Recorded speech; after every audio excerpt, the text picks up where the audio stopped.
mënu ma toog Italie lu ma mën tubaab bi da billahi wal kitaab bi dem nañ ba woo sam papa ñu ngi may seetaan sëñ bi mbuub papa yi waaw mi ngi may dégg tubaab bi dem nañ ba wootee ne man su ma bàyyi dem dañuy dàq ñëpp ñu dem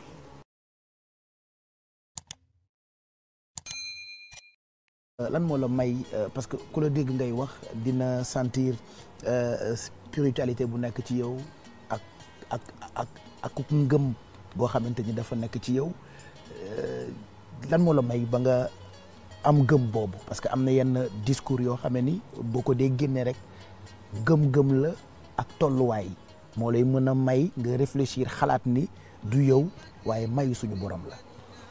waaw Pape man bi may jógee fii Sénégal ci dem man jànguma sama jàng soriwul. dem nga ba ban classe xanaa dem nga ba. déet kaay ma expliqué la classe yooyu rek. dama dem CM2. am entrée en sixième. yaa moo fa xanaa. kaay ma expliqué la rek. dem Lamine Gueye. dugg sixième. cinquième jàngiwuma. lu tax. temps en temps la ren jàngi saak sama saak bi bala ci daan ne. kon xam nga man sama jàng soriwul. yàlla dogal mooy tukki xaw ma lu fubal. yaakaaruma lu dul loolu. ci sama xel. man bi may dem dañ ko titré journal Le Quotidien defe naa moo amoon. le fils de Thione Seck au Milan AC. coor yu bëri lool. man ak doomu ki nekkoon ci nguur Ablaye Wade waay tam sant Mbuub. Pape Samba Mbuub Pape Samba Mbuub ñoo àndoon. kenn ki mi ngi Bébéto mi ngi fubal defe naa mi ngi Genève di fubal. keneen ki Mandiaye mi ngi dëkk Louga. bi ma eggee Italie coach bi pour wax la Zidane lañ doon wooye mais Pape su ma takkaan dàll di fubal. dafay mel ni sama lii gis nga sama lii nii. day mel ni dañ koy ŋànk. di def lu garaaw te man aw moon yaakaar xaw ma woon xale bu tukki. xaw ma ci dara. dàll courage lay bañ. boo ko solee rek mu. non affaire bu garaaw muy metti. waaw mu def affaire parce que feeñ na nii ci li ma. waaw ba léegi cicatrice maa ngi ko amee. courage la doon bañ. te du lakk du dara. non dafa dama ci am mos naa ci am affaire taay yi may fubal nawetaan. waaw boobu dama woon demi-finale Xaliyoon amitié su ma jumul Xaliyoon amitié xaw ma amitié karak. demi-finale la woon daal nawetaan. boobu man maa doon 10 amitié. waaw mais joueur fubal yu ma. ndax tànk bi. waaw fubal yu ma dañ nekk regroupement on n'a pas compris. tànk bi jékki-jékki rek. on n'a pas compris ndékki yaa ngi fële di ndékki. ñun ñu ngi fii di ndékki. on n'a pas compris affaire bi daal man daal hôpital xam naa ne daal la tànk bi lan dafa jékki-jékki néew bi jékki-jékki def lan. bon d'après li ñu ma wax parce que man hôpital laa demoon dafa la ñu wax ñu ne ma ndox mi moo këpp sama tànk. ndoxu lan. ndox mu tàng bi ñu doon tàng leen ndékki bi. teewoo ba tey gisoo ndox mi këpp. waaye damaa gis ndox man. est-ce que comprendre nga boobu am nawetaan la woon. te 2 jours avant la ma sama papa fekk may ne la mu yeema. ma ne ko waaw mu ne ma ñaari fan bul génn kër gi. wax nañ ma ne ñaari fan bul génn kër gi. ma ne ko waaw wan ma ginnaaw man leen kii nag moom ma ne sama kër kii xam naa yaa problème man mi am sama demi-finale nawetaan bii. équipe bi yaakaar ma war a fubali ak jeune ni ngay bëggee nawetaan. du dal ñu demi-finale. ma ne xaaral kii daal xam naa ni.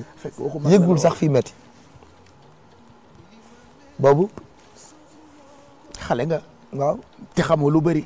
waaw moom daal biñ may indi sama kër daal dañ maa foog nii mu ne ma noo waroon ngaa damm juróom-ñaari damm. ah parce que wax na la ko ba pare. parce que noo xoolal ku la musul tere musul la wax bul dem fenn. non xoolal yow doo toog doo yëngal doo fanaan daal. su ma la ne ñaari fan bul génn. non maa ngi sa baay am naa fu ma ko teg. donc tànk bi topp la ba Italie. tànk boobu bii moom ma topp ba Italie moom ma topp ba Angleterre bon pour dire vrai. à un moment donné j'ai même pas espoir parce que dama ne man jànguma sama jàng soriwul. aw ma métier. xaw ma lu may def. parce que mënu ma dara. football rek nga mën. football rek laa xam mënuma dara jànguma sama jàng soriwul lan laa mën def leneen. donc buñ ci boolee jéem a yàq carrière football bi du baax kon. non du mën a jéem a yàq dama ne man ndogal la rek parce que boog liy yàq moom da nga koy fekk muy yàq nga gis ko mu yàq nga ne ko yaa yàq mais li nga xamante ni moom munoo ko gis. munoo ci teg sa loxo c'est pas palpable. man du ma ci focaliser wu. non du ma ci focus. suñ borom des fois mu dimbale ñu xañ lu ñu bëgg trop mën ko aussi trop mais day fekk mu dencal ñu lu gën fuuf bëri na lu jaam bi bëgg di ko yóotu fekk gënul ci moom fekk su ko amoon tey mën na faatu mais mu bëri loolu loo xam ne nii jaam bi bëgg ko fekk moo gën ci moom. Wally c'est quelqu'un boo xam ne nii il est très spirituel am benn foi en Dieu bu ñu gis ci moom boo xam ne bëriwul ci ay nit tey parce que à la moindre adversité rek dañuy lamenté wu wala sax à la limite ñu découragé wu. tey en aucun moment li ko arrivé ci tànk dégguñ mu tudd ci nit wala mu faire allusion à la mystique bien vrai que ni Sénégal la ñu nekk Afrique la ñu nekk on a nos réalités ñu gëm ko ñàkk ko gëm mais dafa jël lépp teg ci loxoy yàlla parce que tamit su neexoon suñu borom loolu du am mais peut-être foofu la ko jaarale xañ ko football ba orienté ko tey ci li nga xam ne nii ci la nekk te amaana tey bu fekkoon carrière football la suivre li mu am ci way tey du ko am parce que tamit nit dàq na football Sadio Mané fuuf alors que mu ngi toog Sénégal. mais tamit nit dàq na football Sadio Mané foofu dem Europe fu ne mu defi fa test mais mënul réussir ci football parce que simplement yàlla dafa tënkul destin ci football donc amul benn yoon boo xam ne strictement rek foofu la nit war a mën a réussir ce n'est pas forcément que ni tu es bien dans une chose rek que ni forcément foofu nga war a réussir jàmm bi lu ko war mooy toujours muy rafet njort rek bañ a gaaw décourager xam ni tant que y a vie y a de l'espoir tout est possible.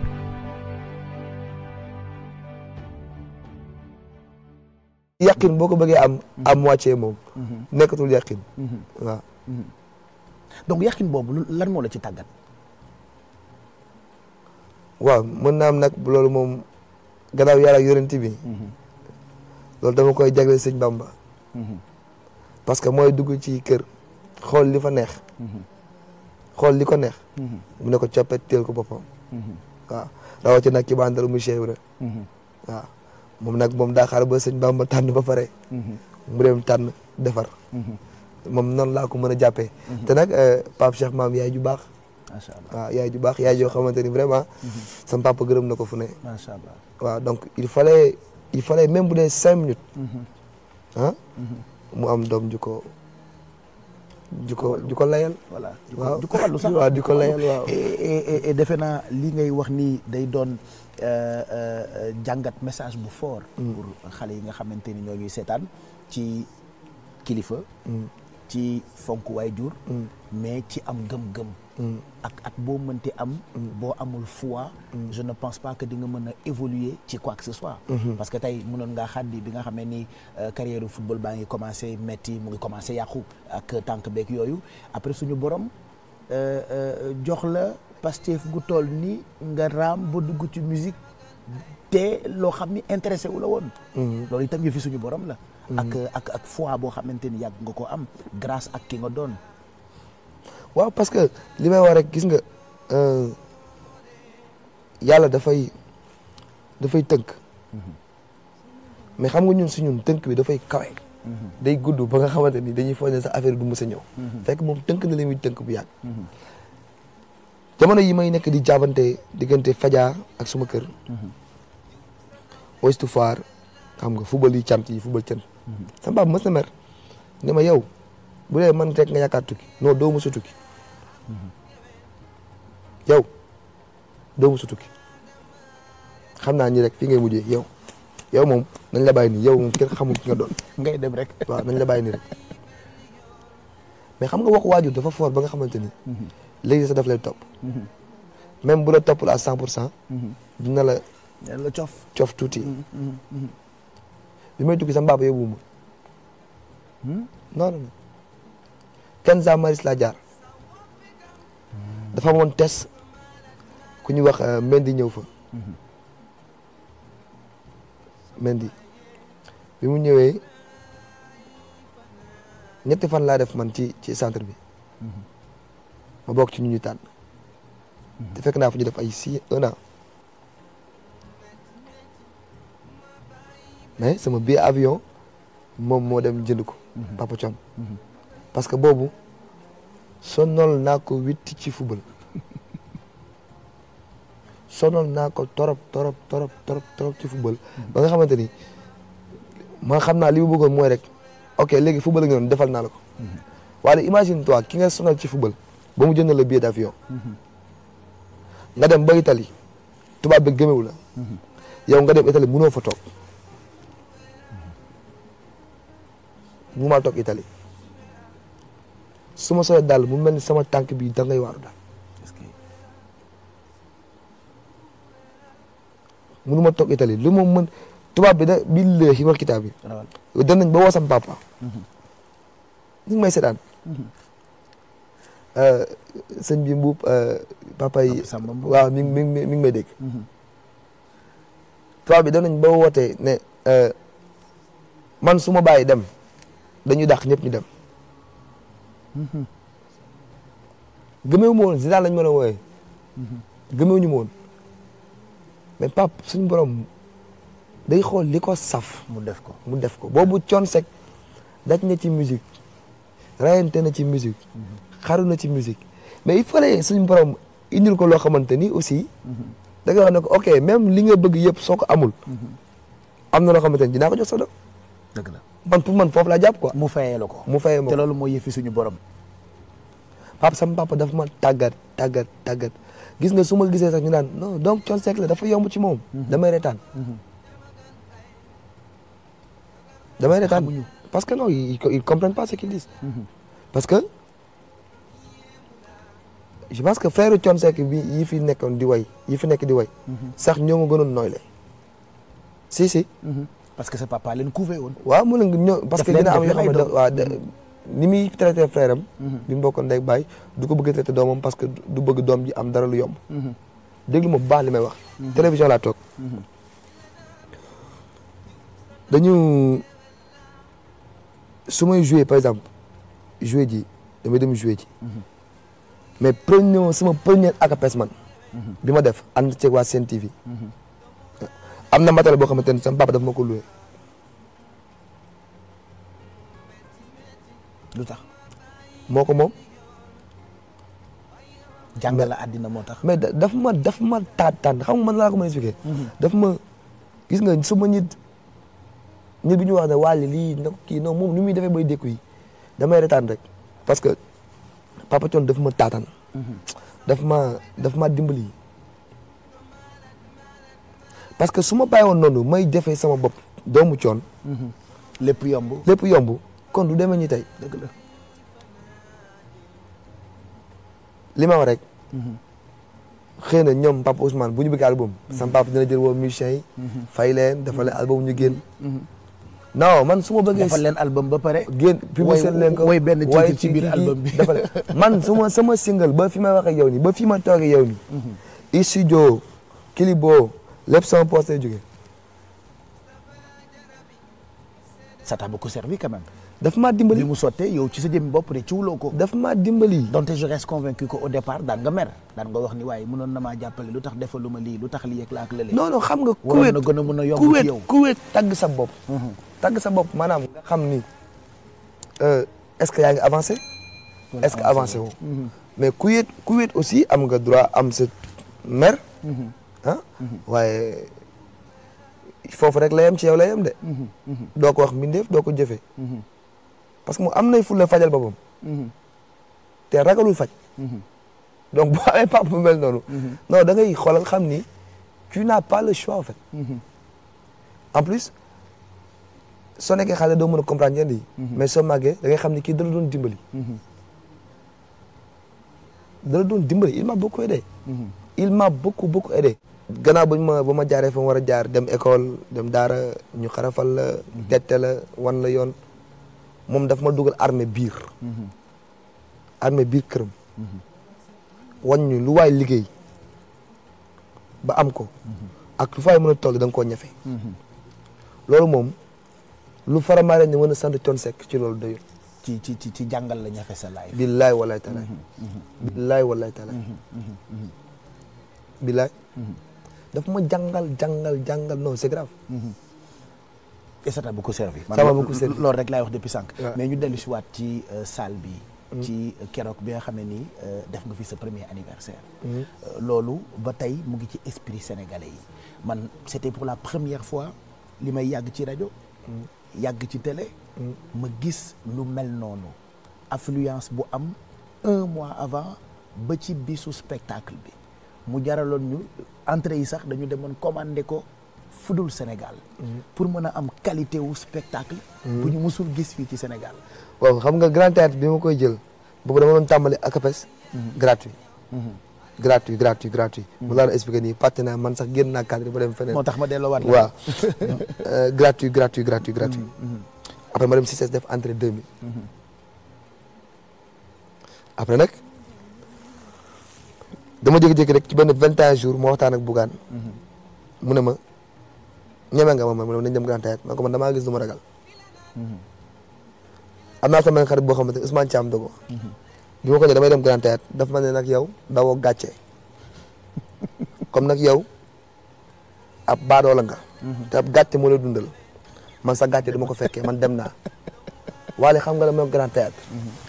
grand théâtre ñi koy jël dañ koy publicité ay 6 mois. nga ne da ngay jël grand théâtre yow. ci 21 jours.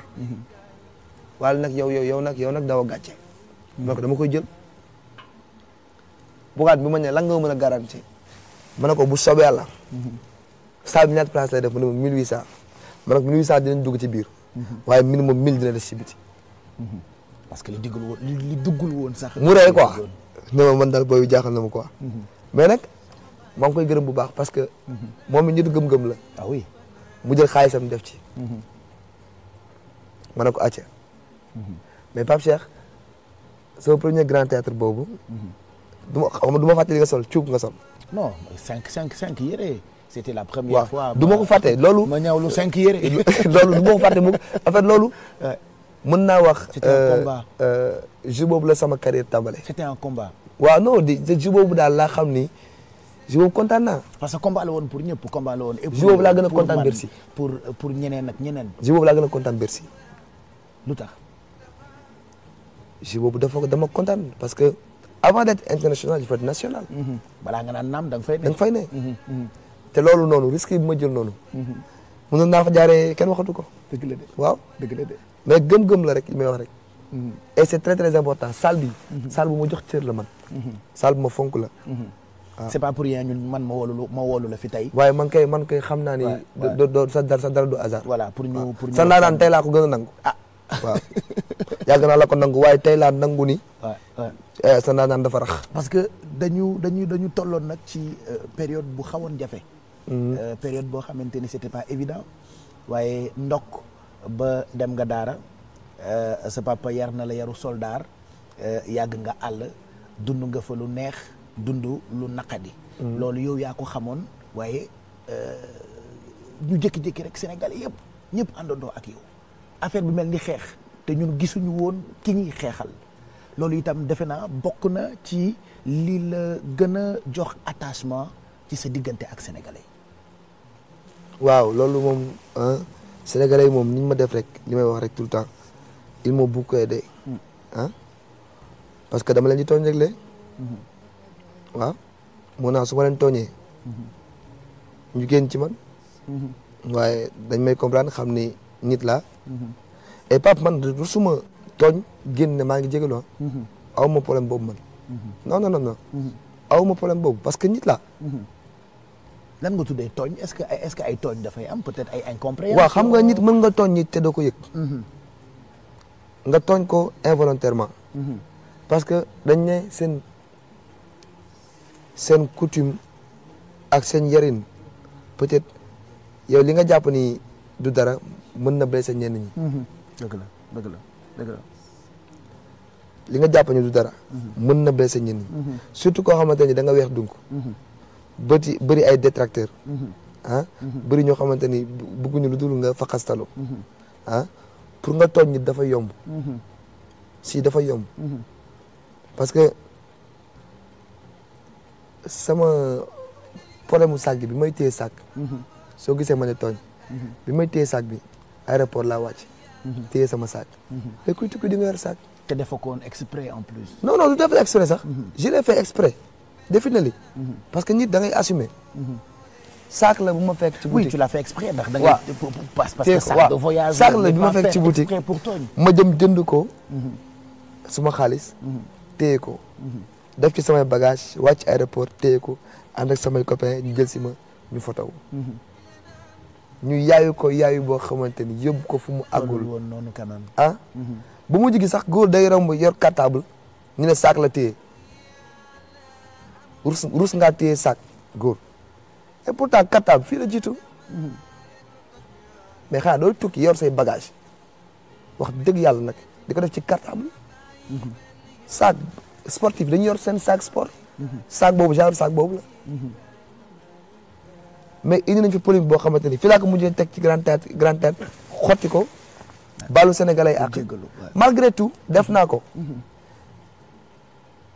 mais à un moment donné pour être grand il faut avoir le grandeur de d'accepter en fait fi ma bokk la su ma nekkoon Nigéria du ma am problème bi su ma nekkoon beneen dëkk du ma am problème bi su ma dëkkoon France du ma am problème bi su ma nekkoon mais sénégalais là il faut me comprendre dem naa keroog di ànd concert Nit Dof nekk studio ñu woo ma rek ma daw sol yére fàtte sol survêtement te ku ne xam ne yére boobu moom laa sol jeune mais sama ko boole survêtement sol naa ko pej boo ko survêtement mais fàtte moom ak borom mais nar fa naroon indi coow dama daw ci saa si ne gars yi maa ngi jégalu baal leen ma non aw ma ci problème boobu man.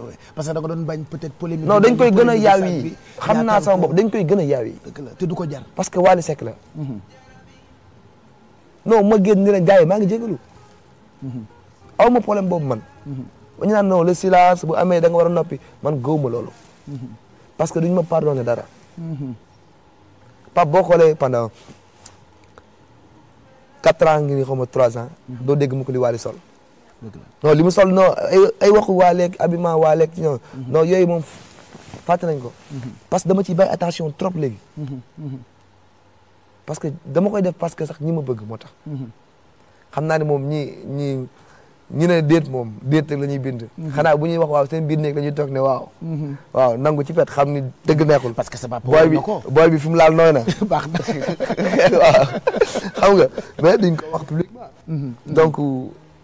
on n'a pas le choix. mais yooyu yëpp polémique yooyu yëpp qu'est-ce que ça te fait yow sa njaboot sa entourage yow personnellement ak ñoom parce que yow mën ngaa am force bi man am naa force bi. ci xam ni dékku yombut balaa gën a jafe sax nga nekk ak ay nit ñoo xam ni dañu sori ci yow te mënuñu dékku amuñu force bi nga am naka ngay gérer yooyu xeetu polémique sac bi def na tour du monde Jeune Afrique TV5 ñëpp wax ci tenue bi nga sol bërki démb ñëpp wax ci coow li bëri et tout ça naka ngay gérer nit yi nga xamante ne ñoo nekk surtout autour de toi. mais Pape da nga koy vivre naturellement te xam ni yàlla moo def nga nekk waykat koo fa rek nga bëgg nekk waykat. bëgg nekk devant la scène bëgg nekk homme de public. ji bëri foog nga nangu ko. da nga ko affaire bu garaaw. Jeune Afrique. Jeune Afrique du caaxaan. journal Le Paris. du caaxaan. ab Wally Seck mu téye saak jotewul mu dem ba Jeune Afrique. wala journal Le Paris. ñu koy bind. ban maqaamal su laa amoon boobu. ba ñu war a bind loolu. alors que ñi koy def ñi ngi yaakaar ñu ngi yàq alors que man ñi ngi may upgrade. parce que communication la. que ça soit bu bon que ça soit bu positif. américain yi moom day wax moom na nga communiquer rek ci moom. bu baaxee bu bonee moo lay wax nag nit ki dafa bëgg buzz day créer buzz. mais boobu ñu ngi may upgrade. léegi nag à un moment donné da ngay xam da nga koy jëlee yow positivement yow mi mu dal. nga ne ok xëy na dafa gën ci yow ngëneel la. nga dégg ko. soo ko bëggee nekk di ko yenn non affaire la. mais du pour créer buzz quand même. non. yàlla xam na ne c'était pas mon intention. wallahi lazim. rawal barke Cheikh Ibrahima. rawal damay laaj parce que animateur la. waaye man xam naa parce que raison pour la xam nga lu tax c'était pas mon intention. téye naa sac ci kii sol dal ak sac téye ko. kenn waxu ci dara. kenn waxu ci dara. pourquoi léegi à quelques approches de Bercy. mu am coow loolu. ba ñuy bind ci internet non nañu boycotté Bercy. pourquoi mu war a am loolu. c'était pas pas évident. Pourquoi Jeune Afrique? Pourquoi le Paris? Journal Le Paris. ba mu am polémique bañ ci war di def TV5 pour toog pour débattre. pour expliquer. explique. ok ñu foog ñu ma yàqal mais ñu ngi may fekk ñu ngi am lu ñu lay yokkal quoi ma dem TV5. dana war. buñ xoolee histoire Wally depuis le début presque jaar na ci étape yëpp yi nga xam ne ni bépp entrepreneur daf ciy jaar bi ci njëkk mooy échec def na benn album boo xam ne ni wax na ko nee na mixage bi jaarul yoon benn bi ci tegu mooy révolution boo mënti gis rek ça passe par 3 étapes c'est d'abord ridicule ensuite dangereux puis évident c'était ridicule au début parce que papam ci boppam gëmu ko woon sax après la suite on le connaît c'est devenu évident parce que tout simplement papam woyoon na donc moom waroon na mën a woy benn bi ci tegu mooy l'obstacle surtout avec les parents souvent jeunes yi bu ñu entreprendre premier obstacle yu muy faire face mooy ses parents parce que bu leen waxee projet souvent ils ont tendance à la dissuader mais si seen propre peur lañ lay wax benn bi ci tegu mooy les récompenses après des années yi ñëwul rek way suba moom ay trophée mais des années plus tard la am des trophées jël artiste de l'année et tout donc nit ki lépp ci lépp loo mën di nekk rek peu importe temps bi muy jël il va falloir persévérer avoir de la patience benn bi ci tegu mooy oser prendre des risques tey ñu bëri ñu ngi daw le risque mais àdduna lépp risque la bi nga yeewoo 5 secondes ji ginnaaw xamoo foo nekkoon pourtant am nañu yeewul te yow aussi mënul nga bañ a yeewu donc àdduna lépp risque la te souvent li nekk suñu kanam ak li ñu war a risque benn moo rek la muy risque donc faut savoir prendre des risques mais des risques bien calculés tey benn proverbe day faral di wax naan tous les gagnants ont tenté leur chance. Merci d'avoir regardé cette vidéo li moo nekkoon la deuxième partie avec l'histoire de Wally Seck mais avant ñu ngi leen di wax ñi abonné gul ñu abonné wu activer aussi toutes les notifications bañ a fàtte aussi le bouton j'aime donc sur ce on vous dit à la prochaine.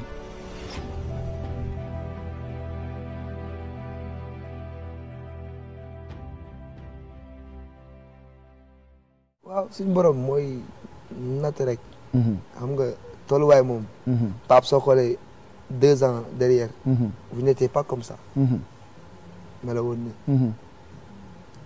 ni ki nag soo màggee te sa dara changé wul. sa gëm-gëm yokkul sa comportement changé wul. ah mën nga dugg ci nekk. nga ne qu'est-ce qui ne va pas. xoolaat sa bopp.